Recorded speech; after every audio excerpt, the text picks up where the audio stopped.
Welcome back to OpenLine. I just learned something new. May is Hearing Month, so if this is a great time to have your hearing checked, right? Yes, we're offering Good time as any.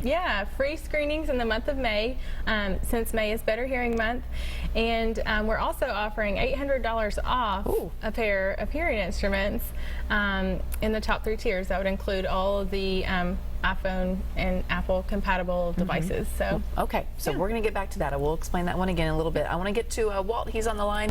Walt, thank you for calling in today. What's your question? Well, you covered part of it. I was diagnosed, I hate to say, 50 years ago with the hearing loss and the high frequency range, and also with the ringing, the loud ringing in my ear. Are they connected? they are. Most likely they are. Typically, we see that high frequency hearing loss, and tinnitus is the technical term for the ringing in the ears. And a lot of times, once people are hearing the sounds in their environment at a more normal level, like with hearing instruments, they don't notice the tinnitus or ringing as much. There are a lot of other features built in to the hearing instruments that can help with that tinnitus. One is called a tinnitus sound generator, and the hearing instrument will actually produce either a white noise or like ocean waves, a relaxing sound to help distract your brain from the tinnitus or the ringing. We don't want to mask it or cover it up completely. We're just trying to retrain the brain to not focus on it as much. Wow. There are a few other things that can exacerbate the tinnitus or make it worse. That would include things like stress, or if you didn't get a good night of rest, alcohol, tobacco, sodium, different things like that. Anything that affects the blood flow to the ear can also kind of make that tinnitus Because it can get to the point, this can be a very serious condition for some people, and even cause depression, I think, right? Yes. We do an inventory, it's called the Tinnitus Handicap Inventory, to kind of measure where you are on the scale, whether the tinnitus is just a mild annoyance or if you really need some more serious help with it. And we always refer, to a specialist if they're in the moderate to severe range. On that. Walt, did we answer your question? Is there anything else we can help you with? Well, this was many years ago, and I was informed basically that I would just have to live with it at that point, and I guess you get accustomed to it and you don't focus so much on the ringing until you mention it or you think about it, and then it really comes apparent to you. And I didn't know if it was any medications or anything that would help with the ringing, or they actually told me at one point that a hearing aid, and I know they've come a long way, that's 50 years ago, that they wouldn't help me any. And I was just wondering if it advanced to the point that I could get a measure of relief from this. Yes, I would definitely recommend getting your hearing checked again and doing a trial with hearing instruments. In the state of Tennessee, there's a 30-day trial period on any instruments that you buy. So you always have that trial period, but many times, even before people leave my office, they notice when they're wearing the hearing instruments that they don't hear the ringing as much. It's that fast of an effect. Also, there are some supplements that I recommend, including magnesium. 400 milligrams typically at bedtime is when people notice it more, when they're trying to go to sleep and relax. Everything's quiet in the house. L-theanine and GABA are the other two. Okay, so magnesium, say those other two again? I'm not familiar with those. L-theanine and GABA, G-A-B-A. It's short for something I can't pronounce. But if you go to a health food store, they would know what you're talking about. Yes. What was that middle one again? L-theanine, T-H-E-A-N-I-N-E, I believe. All right, well, I hope that helps. Very Certainly, much. 50 years is a long time to live with that, so maybe we can find you some relief. That would be nice. Thank you very much. Thank Enjoy you, your Walt. program. All right, you have a good night. Good to hear from you. That is a long time, and I guess that's, no matter the ailment, you got to just at least reach out and say, can there be some help? Right. And it is difficult because hearing loss is such a gradual progression that people don't even notice it slipping away.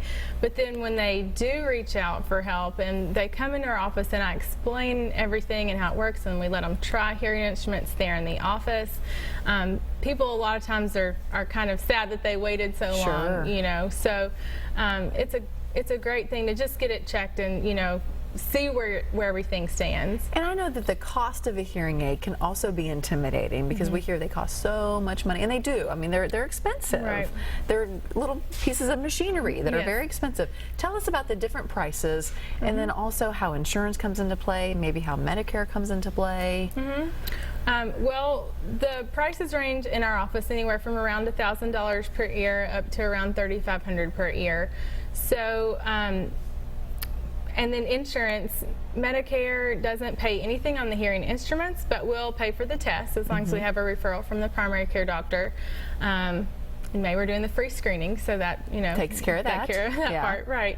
So we also have 12 months no interest financing, so you can spread the payments out. That helps people a Yes. lot. We also work with charity programs, so people who truly cannot afford the hearing instruments can work through one of these charity programs, and we're able to provide low-cost hearing instruments for them. What are those programs? What are some of the names that people could look up? There's one locally called Hear Nashville, and a lot of times they will refer to a program that's called Hear Now.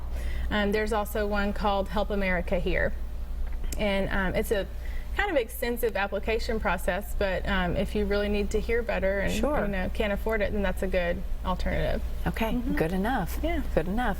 Let's see, we've talked about headphones and earbuds. Today's hearing aids, I'm going through my list of everything I wanted to touch on. Hearing loss and memory loss. These can be very connected, and sometimes I think it can be hard to tell which is the culprit, isn't it? There's been research from Johns Hopkins recently, in the past few years, and it does show a link between untreated hearing loss and an increase in early onset Alzheimer's and dementia. So it really is good for a number of reasons to get your hearing checked, because try to prevent that cognitive Sure. decline. They've also done research at Johns Hopkins regarding hearing loss and a greater incidence of falling, or a greater falling risk. Is that a So- balance thing? Because that inner ear is related to not just the hearing but the balance. They feel like that's where the connection is. Just another reason to come in and get that screening at least. Right. Yeah, and you said 50 is a good age to do that if you haven't been doing it all along. Right, yes. 50 is a great age to start with that baseline hearing test, and of course, certainly sooner if you're noticing trouble or your loved one is. Typically, it is the family member that notices it maybe before the individual themselves with hearing loss, but yeah. And it doesn't have to be intimidating. It's pretty easy, it Right. sounds like, to come into your office and talk to you. She's very friendly. That's right. Yes, it's not stuffy or pressured in our office. My receptionist Susan is great, and she helps make people feel at ease. And I just love helping people hear well, and so anytime I'm able to do that is a good day. Or when I can give them good news, like you don't have a hearing loss, that's a good day too. That is, So, absolutely. yeah. Okay, we have Levon calling in. Levon, thank you for being with us tonight. What's your question? I have a hearing loss of lately. I think I can't really tell which ear. But when you put that peroxide in your ear, that doesn't damage your eardrum or anything like that? No. Levon, I'm going to put you on hold so we don't hear that feedback, okay? Yeah. But if we need to, we can get back to you. But go ahead. Yeah. Does that peroxide damage? It does not. You don't want to do that every day, but the peroxide in the ear, occasionally, like I said, once a month, unless you have tubes in the ear, or if you know you have a perforated eardrum, you do not want to put peroxide or any liquid in your ear in that case. But typically, for most people, it's not going to damage. And that's what we used to do when I worked in the ear, nose, and throat office. So, What about, I went to the doctor not too long ago, and they said, you have fluid in your ears, and you just don't want to let it, and I could tell I was congested a little bit, and it was kind of, it had happened for a week, and then it'd go away for a week, and it happened, and they said, you don't want to let that continue because it can cause hearing loss. it can. Yeah. Typically, in that situation, it's more, if it becomes an infection, that's typically the cause of the hearing loss. But if an infection went untreated for an extended period of time, that could cause permanent hearing loss. It's not as likely, but a lot of times when I have people with those symptoms and they're complaining of, kind of that hollow feeling, or Yes. it's not draining when it's related to sinus congestion, even just a saline nasal spray can kind of help open up those eustachian tubes to help let that fluid drain out. Okay, that's a good tip. Yeah, I hate trying to have to take medicine for everything, so it's like, what can I do to get rid of this? Right. Yeah. Just a simple over-the-counter saline nasal spray is a good option in that situation. All right. See, I got my own question answered tonight. Levon, I hope we helped you out. I'm going to check back on you here real quick. Levon, did we help you out? Do you have any other questions? Nope, I think we must have helped her out, so that was good. Okay. There was another question I was just thinking about. I wanted to ask you. Oh, so many, I have little ones, and a lot of my friends have little ones too, and they're talking about getting tubes in their ears. Why is that helpful? What would be the pros? What would be the cons? Well, that's a good thing to discuss with your child's pediatrician and ear, nose, and throat specialist. But typically, I think they say if they've had like 6 ear infections in the year, that's when it's time to, kind of start looking at tubes. The pros are that it's going to allow that fluid to drain out of the middle ear more quickly. So, because a lot of times in little ones, their eustachian tubes aren't angled down as much as they are once we're adults. So because their eustachian tubes are more horizontal, they're not able to drain the fluid out. Plus, with all the germs, it just tends sometimes to stay in there a little bit longer. So especially if your child is having maybe a speech delay or speech and language problems because of the fluid being in there so long, it's probably a good idea to at least talk about it with the pediatrician and the ear, nose, and throat specialist. Okay, very good.